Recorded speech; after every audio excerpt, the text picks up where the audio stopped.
talk a little bit about some of the other data that you use when you want to assess what's going to happen in a certain market or submarket? Yeah, so I mean, of course, we're bringing in the standard data sets. We pull in data en masse from the St. Louis Federal Reserve FRED website to get things like employment and permitting and things like this at the county level.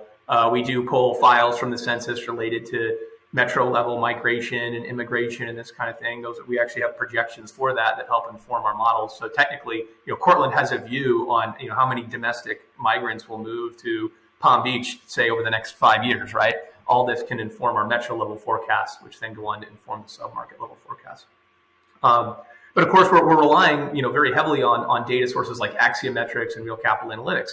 And I think groups that are in the market to actually sell the data, right? As there's more and more data scientists in the world, there's more and more people with technical skills.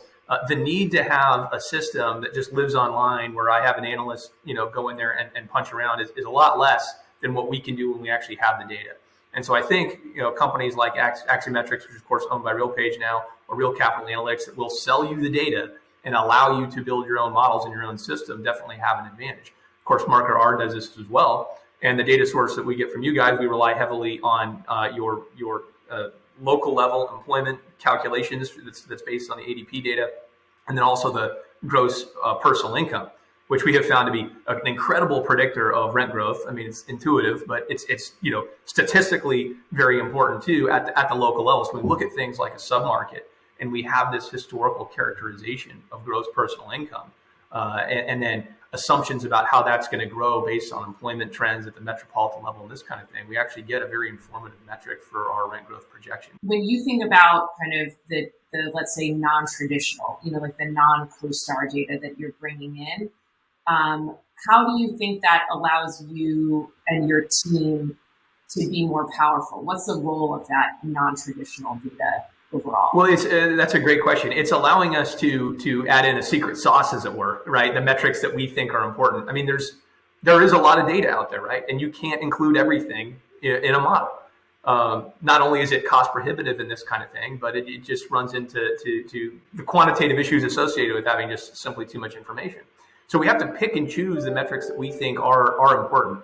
And something, of course, like gross personal income is intuitively something we thought was important. Of course, we were very happy to see that it worked, that it did work, and that it did give us this kind of extra insight at what we can call the local level. I'll call that the submarket level. And then the employment metrics, the same way. It also gives us something that is more timely, and it gives us something that a lot of other people don't have. A lot of people don't know how to do this, but anybody can go to the census and pull down the migration data, right? They can go through, they can do interpolations, they can characterize the past and then project it. Not everybody has ADP-inspired local level gross income information.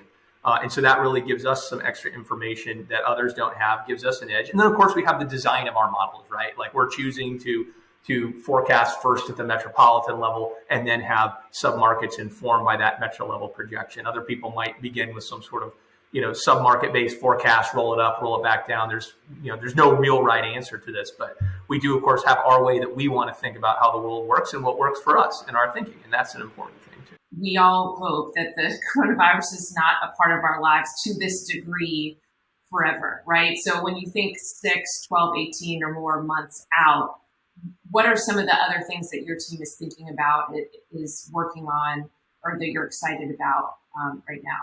I'm very focused right now, actually, on what we're going to see on the fiscal spending side. Right now, a lot of people are talking about the infrastructure bill. We're also going to get some kind of bill in December that's probably going to be more what we'd call confiscatory, meaning it's going to be taking money supply off the table. In all likelihood, it's going to be in relation to tax increases.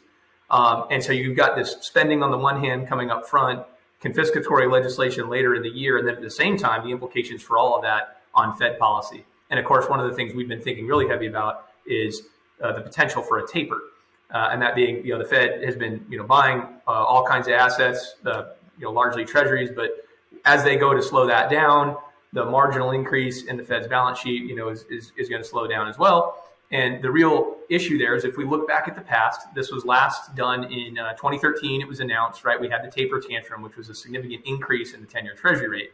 And if you go back and look at the performance of multifamily, that was followed by the golden age of rent growth, as we've called it. Really due to a reduction in mortgage affordability.